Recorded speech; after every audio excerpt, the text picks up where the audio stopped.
बुलाया गया है ताकि जो शुरुआती तौर पर सांसद इस बसों से आवाजाही करेंगे। इसके साथ ही साथ सरकार की योजना है पूरे देश भर में अलग अलग राज्य इस बस की उसे अपनाया ताकि पर्यावरण के लिहाज से भी बेहतर हो और साथ ही साथ डीजल के आयात में भी जो विदेशी कैमरा पर्सन भानु प्रकाश इंडिया टीवी। तेरा दूरदर्शन वाला अपने बच्चे को नहीं पहचानता उसके बगल में देखो ना देख पाओ ऐसे सब हो तो ऐसे सब हो तो रिपोर्टर कैमरामैन नहीं रिपोर्टर आ रहा हो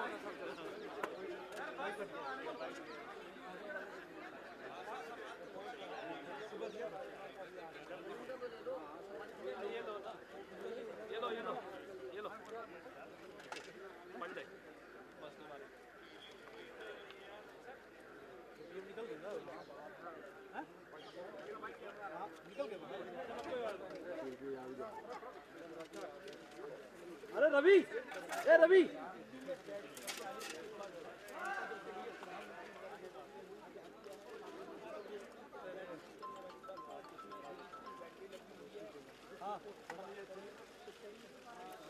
अरे रुको यार टीएम का चल रहा है नीचे यार बस चलो ईटीवी। अरे भाई ये किसने आगे उठा रखा है कैमरा नीचे कर लो भाई। ए गंगा आदरणीय स्पीकर महोदय जी,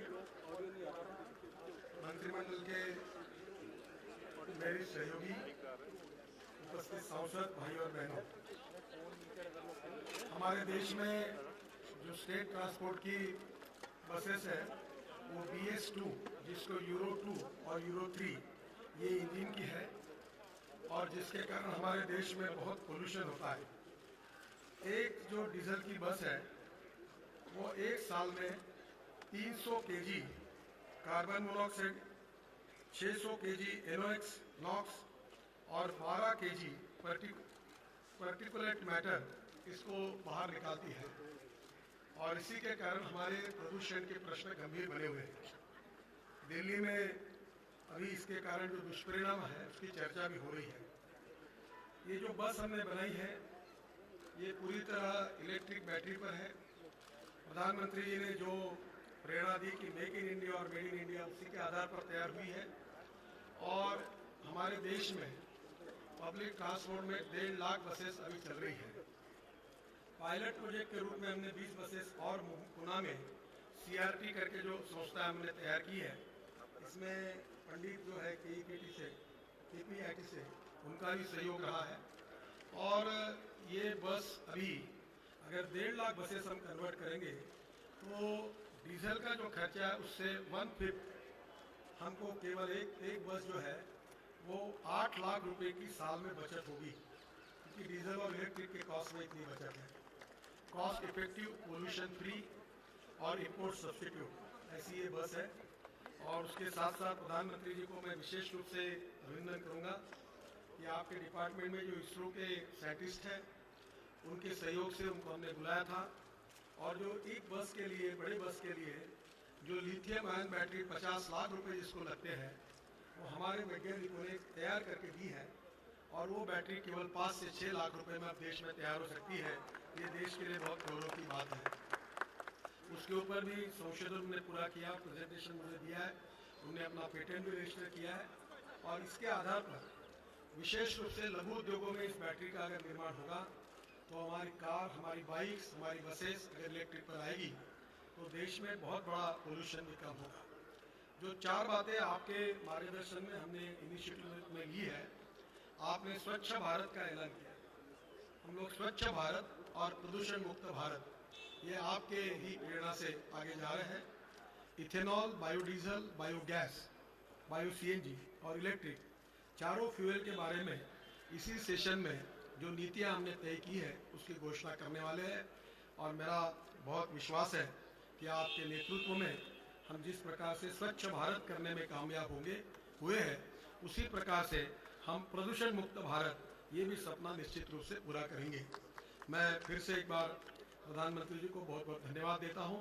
और ये पहली बस हमने हमारी पार्लियामेंट की हमारी स्पीकर महोदया उनको देने का निर्णय किया है हमारे डिपार्टमेंट की ओर से, ताकि हमारे मेंबर ऑफ पार्लियामेंट जो है वो पहली बार इस क्लीन बस में बैठे और इसकी शुरुआत करें और क्लीन बस के लिए वो प्रचार भी करे, लोगों में भी जाए और उनकी बात भी कहे। इसकी शुरुआत हो, इसलिए आज इसका शुभारंभ हो रहा है। देश के इतिहास में प्रदूषण के बारे में जो एक नीति विषयक नया निर्णय हुआ है, ये बहुत ही क्रांतिकारी और महत्वपूर्ण निर्णय है। मैं इसलिए आपको बहुत बहुत धन्यवाद देता हूँ और प्रधानमंत्री जी से अनुरोध करता हूँ कि इसकी चाबी जो है वो स्पीकर महोदय को दे और बाद में हमारा मार्गदर्शन 5 मिनट के लिए करें।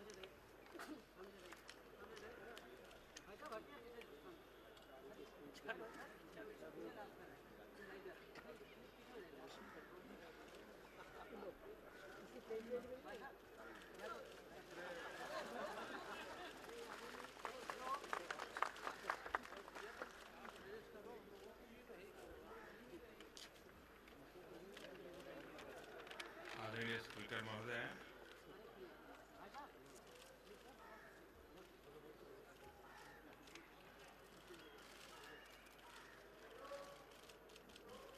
दुनिया में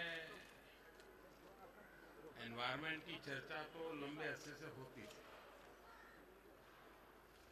लेकिन पिछले कुछ वर्षों से सामान्य मानवीय के जीवन में उसका इम्पैक्ट महसूस हो रहा है, नेगेटिव इम्पैक्ट महसूस हो रहा है। और उसके कारण सब दूर एनवायरनमेंट एक चिंता का विषय बना हुआ है। और मानव जाति के सामने चैलेंज है कि इस समस्या के समाधान के लिए हम किस प्रकार से रास्ते खोजें। अभी पेरिस में COP21 के समय विश्व के नेताओं ने मिलकर के संकल्प किया, उसका तो महत्व है ही है, लेकिन वहां 2 महत्वपूर्ण इनिशिएटिव लिए गए हैं। एक इनोवेशन की दिशा में काम करना, ताकि हम फॉसिल फ्यूल से मुक्त होकर के एनर्जी में किस प्रकार से आगे बढ़े। यूएस, फ्रांस, इंडिया तीनों ने मिलकर के इनिशिएटिव लिया है इनोवेशन का। बिल गेट्स फाउंडेशन भी उसके साथ जुड़ा है। इसके एक सकारात्मक परिणाम भविष्य में देखने को मिलेंगे। दूसरा महत्वपूर्ण निर्णय वहां हुआ कि दुनिया में करीब 122 देश ऐसे हैं कि जहां 300 दिन से ज्यादा सूरज तपता है।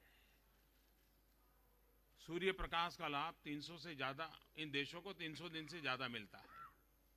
भारत के इनिशिएटिव से उन देशों का एक संगठन हुआ है और उस संगठन का हेडक्वार्टर भारत में रहने वाला है। और सूर्य ऊर्जा का उपयोग भविष्य में कैसे किया जाए, उस पर ये देश मिलकर के काम करने वाले हैं। मेक इन इंडिया का हमारा जो इनिशिएटिव है, उसमें आज एक नया नजराना ये दुनिया को भी काम आने वाला है, क्योंकि बैटरी के एक नए प्रकार से रचना कैसे हो, बैटरी की लाइफ कैसी ज्यादा हो और बैटरी कॉस्ट इफेक्टिव कैसे हो, इस पर रिसर्च हुआ है। और उसका ये नतीजा है कि पुरानी बस में थोड़ा सा खर्च करके, अभी आपने देखा होगा बस चल रही थी लेकिन आवाज कहीं नहीं आ रही थी। अगर बस चालू करे तो पता चलेगा कि चालू ही है अभी। हाँ, तो उसकी जरा सी भी आवाज नहीं है और पॉल्यूशन का तो उसको कोई अवसर ही नहीं है।